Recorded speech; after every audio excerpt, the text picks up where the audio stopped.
What's up, Drive Tribe? Finally here. We're finally early. Here we are today. Today we are going to get into another Teachable Moment Tuesday. It's Tuesday, March 25th. We're firing up that Teachable Moment Tuesday for the drive-in, and today is International Go for Broke Day. What's that mean? Going all in. No half measures. No, hey, I'm going to hem and haw. No hesitations. Just a bold, decisive action. And whether you're chasing a goal, making a big move, or backing up a vision, your cue today is commit fully to that goal. Hold on one second. I'm going to do something. Let me get this set up because I do not want my phone vibrating while we're working through things here. All right, and we're back. So, hey, what's a Go for Broke challenge you can do today? Let's talk about that. Go for Broke challenge today. Make what is one decision you've been sitting on? Just one that you're like, maybe I should get back in the gym. Maybe I should start taking my supplements again. Whatever it is, right? Just pick one. And I'm not saying you need supplements. I'm just saying if that's something that's been on, like, hey, I need to take my multivitamin. I've got this aged garlic that my doc said would be good for me. Should I take that? Whatever it is, let's just go ahead and make that decision today. Let's get it done. I want to start a business. I want to write. I want to journal. Whatever it is, get it done and show up at 100%. Don't give me 50. Don't even give me 80. Let's go all in today. They don't have to be all in the same place, but let's go all in for the day today, okay? And look, I get it that you can play it safe. You can sit on the sideline, and I know we've all got things. I'm guilty of it too, right? We play it safe because, we're biding our time. The right thing will come. I don't want to get run over. But playing it safe never built anything legendary, and I want you to build, a legend for yourself and a legacy for you and your family. So, go for broke. Fun fact, the phrase go for broke comes from the Hawaiian pidgin slang used by World War II soldiers, and it means risking everything to win big. And hey, that's a leadership lesson right there. Risk everything to win big. All right, today on this Teachable Moment Tuesday, we want to talk about the power of follow through. How not to be Uncle Rico, right? I don't want you to be a person that's always about the almost. Oh, I almost did that. Oh, I had that idea. Oh, I could have done that. Shoulda, woulda, coulda, right? The second title we put on this is shoulda, woulda, coulda to donna, didda, througha, okay? All right, I've got something in my background. I'm not really liking that cord dangling back there, so we're going to move that out of the way, and we're going to get right back to it. All right, so last Thursday, we talked about proposing bold ideas under pressure, leading with clarity, handling pushback, and making people want to change. But pitching a great idea is just step one. And we all know there's been a lot of ideas that have gotten pitched at every company around the country, and they never end up going anywhere. It's one step forward, it's two steps back. That is not what I want for you. So what is step three? Step two of the process? You've proposed the big, bold idea. Now it's about following through. Because if we don't execute on the idea, well, then it's just vapor. It's just thoughts, okay? And as Will told us in that Proverbs, and I'm not going to quote the proverb because I don't have it in front of me, but as Will said in that proverb, the action, the bold, beautiful action, the things you go and do is what gets things done, whereas words just end up as dust. And so let's not just let our words end up as dust. So let's be real. Brilliant idea without execution is just a daydream. Leaders just don't start strong. They don't just start strong, they finish strong. So here's how we're going to start strong and finish strong. Let's get into it. We're going to shift from pitching to proving, all right? Pitching is a very important part of it, right? We got to get other people to buy into our idea. But once we sold the idea, people are watching us. And they don't want words, they want proof. That means we need to move from the vision to visible progress. And in order to do that, we have to ask ourselves, what is one quick win we can get in the next 24 hours?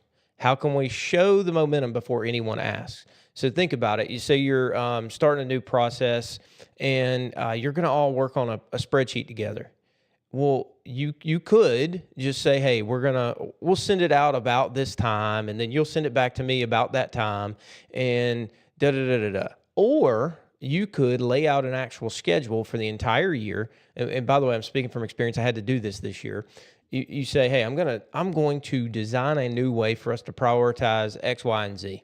And in order for us to do that, we have to hit these certain milestones. So set yourself a milestone to build to the big wins. So it was, at first it was, hey, we're going to get the spreadsheet together by the 5th of the month.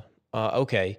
Well, that's it being sent out and being ready. But what we really need to do is we need to get that spreadsheet together sometime before then to review it. So, okay, step that back and work your schedule, lay it out on a calendar, and go, okay, now it's on my calendar. I have time scheduled. And if I miss it, I know what I've missed and I know what I have to make up. So, and then those small wins become bigger wins because everybody goes, oh, every month this comes out at the same time. Oh, every month we're talking about this. Every month we're getting better incrementally. That's how you build momentum. And then the second thing is turn resistance into allies. Go to the people that were the most critical of the process after you have a few small wins under your belt. And these people weren't on board with your idea, right? But you're going to win them over because you've won that momentum. You've went and you've done the things. You've shown them progress. And you say, okay, here's where we've shown progress. You have to admit we've done a little bit better, right? And they'll go, yeah, you've done a little better. And that's when you go, okay, now if we did this the right way, like if the next thing was done the right way, what do you see? Just vision with me. Let's sit together and think about this. What would success look like for you? What does it look like to you? In my case, it looks like I get less emails and have to shift the lineup on this certain thing for prioritization each week. Okay. Well, have you seen fewer emails? I know you've seen fewer emails from me, but have you seen fewer emails from other people? Who is the biggest offender? Who's reaching out to you? Who can I go talk to? In that way, you're becoming a partner with them. They're getting in the boat with you, and you're continuing to prove to them that this is going to be a successful process. This isn't about this is working through those roadblocks that they were at the time. They were like, oh, stop right here. I'm done. I can't do this. I don't think this idea is going to work. And if you have enough of those stop people in your way, you're not going to get through.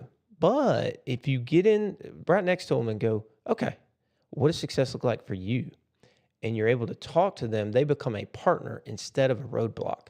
And so they will no longer hold you up, but they'll sit in the boat with you and they'll be the co-pilot. All right. And finally, step 3, protect the momentum. This is the thing that gets everybody, right? You might get step 1. You lay out a perfectly made plan. You get a couple of small wins under your belt. You make it to the gym the first couple of days of the week as the new year starts. And then you know, hey, you had the doubters. Your friends were doubting you. They're in the boat with you. They're pulling for you. They're down for it. They're in. Okay. But how do you keep the momentum and not let it fade? Okay. What may happen? Somebody changes a job all of a sudden. And the person that you just convinced in step 2 now is gone. They've moved on. And the person that comes in behind them is even less sold on your idea. You have to protect the momentum. And the easiest way for a great idea to fail is to let it fade into oblivion. Let it no longer have somebody carrying the torch, carrying the water for it, okay? But, you know, as they say, put a candle in the window, okay? We want to remind everybody to keep the fire lit. And how we do that is with action, not with excitement. It's not about being just, oh, I'm pumped, I'm excited, ooh, rah, rah, rah speech. It's about those things you do in the dark, one step at a time. And what we say, every day beats someday. Oh, I'm going to get to it someday. No. I'm going to keep the energy. I'm going to do a little bit every day. And then ultimately, instead of someday, it's today. And it's always today because you're getting that momentum built. So what does that look like? It goes back to what I said in stage 1. It's building that schedule. It's sticking to that schedule with rigor and energy. And when you don't feel like doing it, when you're down, when you're out, whatever, when you're emotionally you're drained, you still take that next step. Because if we think about success as a hallway, and we think about we're walking down this hallway, that next step on that success is what's most important, right? So we just got to keep taking that next step. And along the way, each door is progress, but there is no triumph until we're dead and buried, right? We've got to continue fighting forward. And so the other thing you can do is keep communicating, keep building those bridges, those relationships with these people that would potentially be roadblocks, and turning them into partners. And I guarantee you, they want to be on the winning team. So all you have to do is show them how this wins for them. And ultimately, they'll get in the boat with you and they'll fight for your idea that now has become our idea. We've dropped the why, okay? Instead of your, it's our at that point. And bold leaders don't wait for reminders. That's something I've had to learn at times, is it's not dictated by who your boss is. If you're going to lead at work, if you're going to lead at home, it's not going to be dictated by your boss sending you a note. You have to anticipate what they're going to need, and you have to answer the call before the need arises. So the big takeaway here, execution is leadership. Proposing a big idea is one thing, but delivering on a big idea is everything. So don't just dream it, do it. Find one next step today and take it. Turn a doubter into an ally and protect your momentum like it's oxygen, because that's what feeds the fire. And I'm going to give you an example because I think it's important that that I leave you with a story, because that's what we're talking about on Thursday, is the power of storytelling. So I'm telling you ahead of time, I'm going to give you a story that's going to really drive this point home. Because great leaders, they don't just pitch the change, they make it happen. So let's start with a story here. I'm going to talk about a guy named Fred Smith. So Fred Smith wrote a college term paper, and it later would have turned into a multi-billion-dollar company. But Fred didn't know that when he started. And this is one of those, hey, that could have been an almost, right? We've all wrote college term papers. I've wrote one or two or 10, and there are a lot of almost in those papers. But Fred, while attending Yale University in 1962, he wrote a term paper for an economics class outlining a revolutionary idea. It was a logistics company that would offer overnight delivery of packages using a hub and spoke model. His professor wasn't impressed, reportedly giving him his paper a C and telling Smith the concept was impractical. And most people might have let the idea die right there, because it was a lukewarm reception by somebody he considered to be a thought leader in his life, a professor. But not Smith. He didn't stop there at the paper. He followed through. Years later, after serving in the Vietnam War, Smith revisited his idea, and he saw a gap in the market. Businesses needed faster, more reliable shipping than the USPS could provide. In 1971, he founded Federal Express, FedEx. And it was with a $4 million inheritance, and then he raised an additional $90 million in venture capital, a massive sum at the time. And he put everything on the line to turn his vision into a reality. And here's something, I'll stop right here. A lot of people would say, well, Fred had $4 million in inheritance. I promise you, you have some talent, some skill, something that you've been given either through friends, family, or through God, and you can turn it into something too. So do not sell yourself short just because you don't have $4 million sitting in the bank in inheritance, all right? So the early days are brutal for Fred. FedEx burns through cash, and by 1974, the company was at the brink of bankruptcy and only had $5,000 left in their accounts.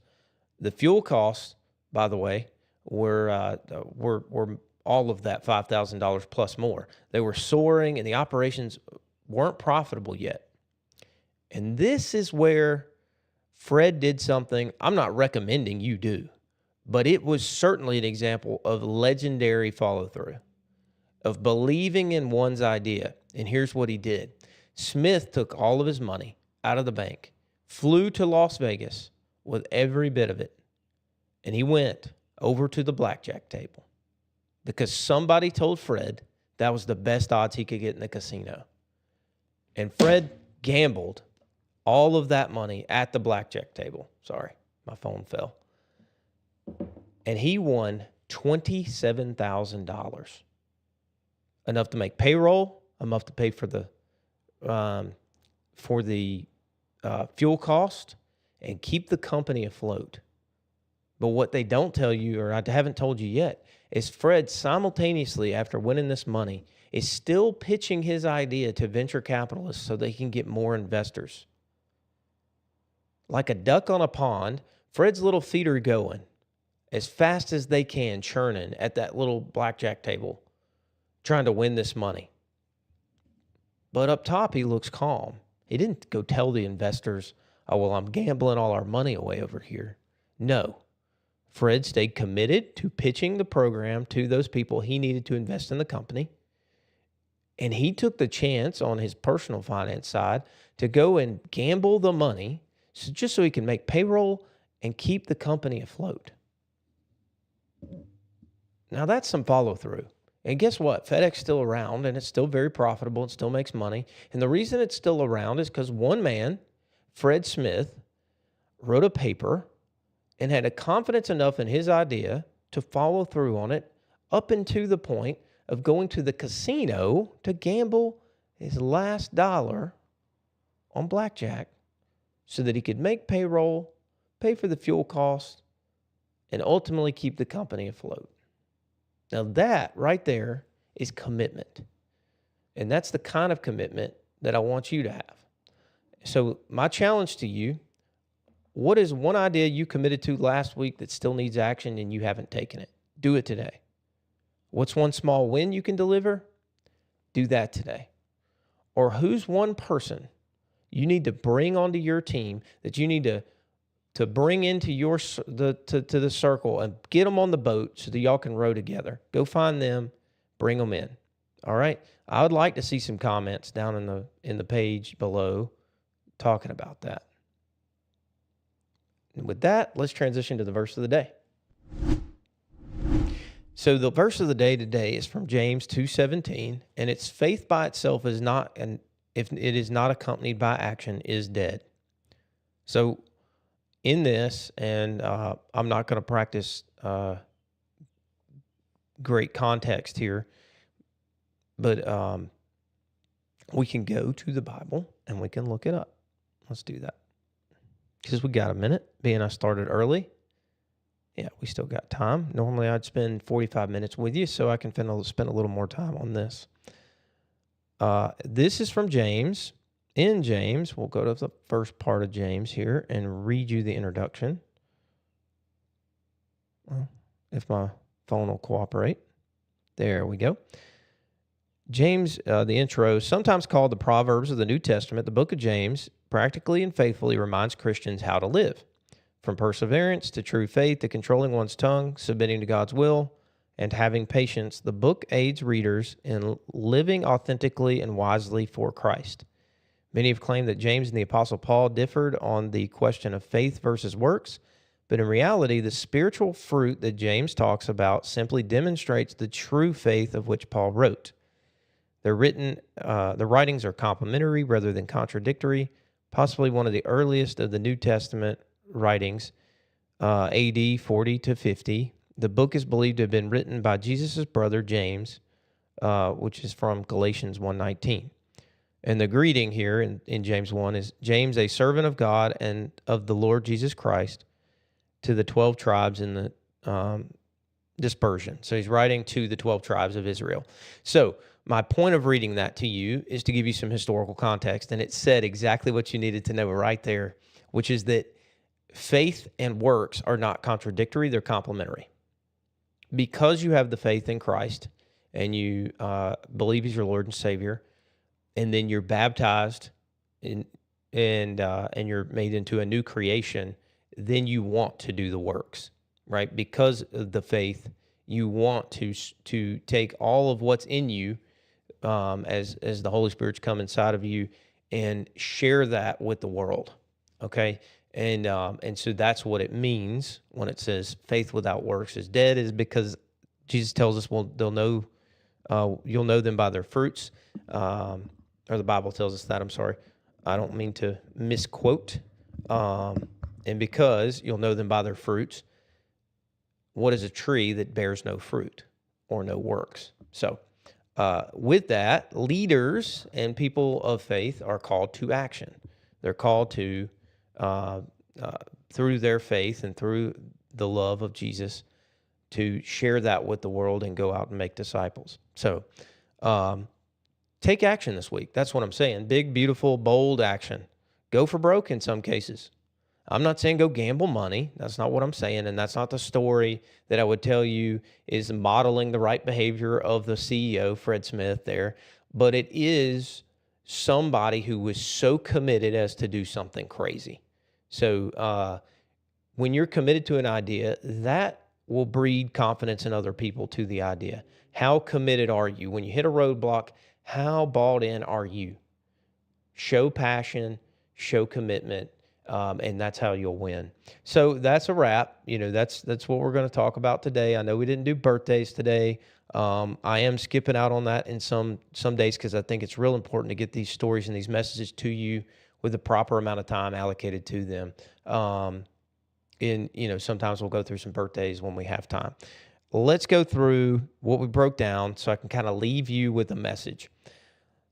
Lead through the follow through. Okay? Because ideas don't change the world, execution does. An idea seeded properly will lead to the want to execute upon that idea. So you do have to have a good idea. You have to propose it well. You have to tell it to people and get buy-in. But how you follow through will determine how successful that idea will be. And now it's your turn. Go all in. Buy in.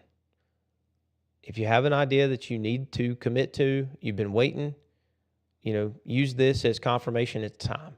It's time to go out and do what you're called to do. It's time to be bold and to take action. No hesitation, just decisive leadership. But until next time, unless somebody has a question or a thought in the chat, I'm going to leave you with this. We love you. We want you to be successful. We're trying to build the building blocks here of how to get to success. We've talked through some personally, whether that be your pose, because it gives you and builds your confidence, standing in the mirror, understanding that you are well loved by the God on the Most High. That's important. If you have that level of confidence, if you know that you're beautifully and wonderfully made, that'll give you the confidence to go forth and show that to the world through leadership and proposing good ideas and trying to change the way things operate to be more in alignment with that. And then it'll give you the confidence to go out and execute. It'll give you that energy and that wherewithal to battle through adversity, because you're going to face some things. And I want you to be successful. I want you to turn that circle that you feel like you're on into a spiral that's moving uphill, and I want you to do it one step at a time. We don't like to say goodbye here. We like to say see you next time. And so, unfortunately, at the end of the day, the day got to end.